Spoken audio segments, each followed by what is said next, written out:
अगर आप government employees हैं, फुल टाइम टीचर हैं, रिसर्चर्स हैं या किसी मेडिकल प्रोफेशन में काम कर रहे हैं तो आपके लिए एक अच्छी खबर नहीं है। इस बजट में एक नया कानून पास किया गया है जिसके मुताबिक अब आपको 25% तक ज़्यादा टैक्स देना पड़ेगा। जो आपको डिस्काउंट मिलता था अब ख़त्म कर दिया गया है। मतलब एक आम नॉर्मल एम्प्लॉई का जो टैक्स है और आपका जो टैक्स है वो अब बराबर होगा। ये कब से लागू होगा? कब तक ये आपके पास रिलीफ अवेलेबल होगा?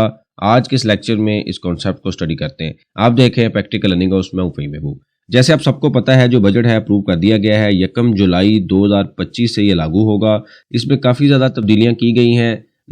जो फाइलर है उसको मज़ीद टाइट किया गया है और दूसरी तरफ जो कुछ गवर्नमेंट एम्प्लॉइज़ को रिलीफ मिलता है वो भी ख़त्म किया गया है। अब होता क्या था कि यहाँ पे अगर आप स्टडी करें तो लिखा हुआ था tax payable by the full time teacher researcher employed in the non profit institution और रिसर्च इंस्टीट्यूशन। मतलब कोई भी गवर्नमेंट एम्प्लॉई है, प्राइवेट एम्प्लॉई है, वो नॉन प्रॉफिट ऑर्गेनाइजेशन में काम कर रहा है या किसी मेडिकल प्रोफेशन की फील्ड में कोई अवेलेबल है तो उसको एक डिस्काउंट मिलता था टैक्स का जो कि 25% तक डिस्काउंट होता था। ये कैसे मिलता है कि अगर फॉर एग्जांपल आपका टोटल साल का टैक्स बनता है 1 लाख रुपया तो आपको 25,000 डिस्काउंट मिलता था और रिमेनिंग 75,000 आपने पे करना होता है।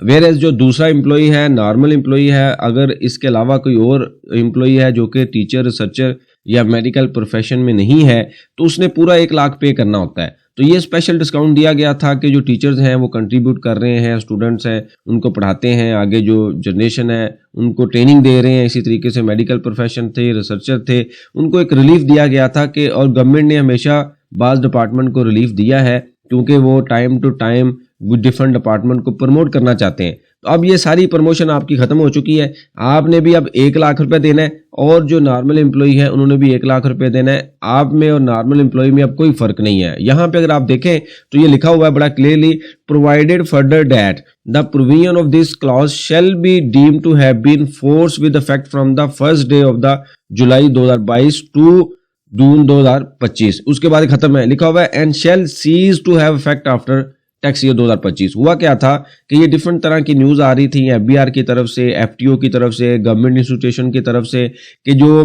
25% रिबेट है वो ख़त्म हो गया है और कुछ जगह पे तो डिडक्ट हो चुका था।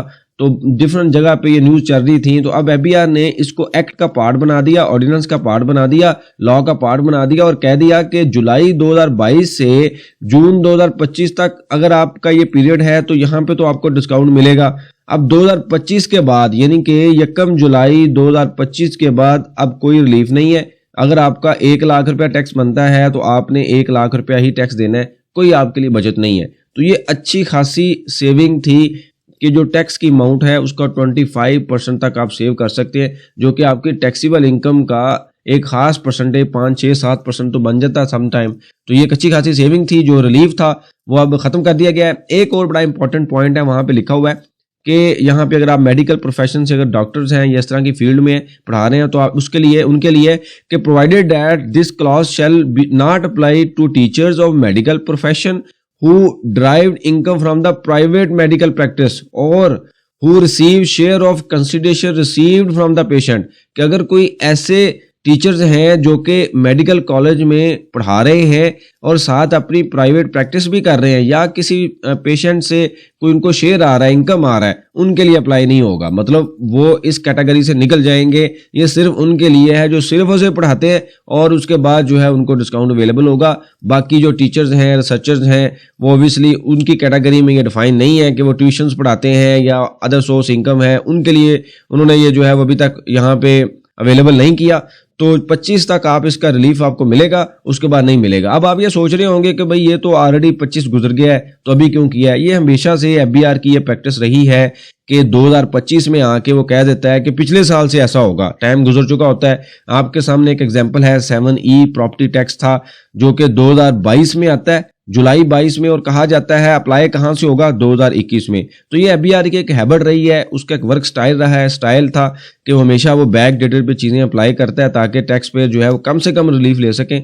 अब इसमें मैंने अक्सर देखा है कुछ लोग पूछते थे हमसे ड्यूरिंग द ईयर कि उनको डिस्काउंट नहीं मिल रहा था क्योंकि क्लैरिटी नहीं थी, जहां से वो सैलरी लेते थे वो टैक्स काट लेते थे। अब ये है कि चूंकि उनको रिलीफ मिल गया है, अब आप जाएं अगर तो 25% आपका टैक्स जो है वो कटा हुआ है, यानी कि रिलीफ नहीं मिला, तो आप जाएं अपने इंस्टीट्यूट के पास, डिपार्टमेंट के पास, उनको कहें कि ये फाइनेंस एक्ट आ चुका है, 25% जो आपने ज्यादा टैक्स काटा हुआ है उसका हमें रिफंड दें, या आप उनसे डिस्कस करके रिफंड ले सकते हैं क्योंकि राइट है। अब अगर आप नहीं लेंगे तो सारी बात आगे से तो आपने देना ही देना है, अभी तो आप एटलीस्ट उसको लें। लिहाजा ये एक न्यूज़ थी जो कि बजट में अवेलेबल है, जो अप्रूव बजट है, और अब आपका जो डिस्काउंट है वो खत्म हो चुका है। एक तरफ सैलरी बढ़ेगी, दूसरी तरफ टैक्स भी बढ़ जाएगा, दोनों चीजें बराबर हो जाएंगी। शायद आपको नेट टेक होम में कोई इतना रिलीफ ना मिले। बहुत शुक्रिया, जज़ाकल्लाह।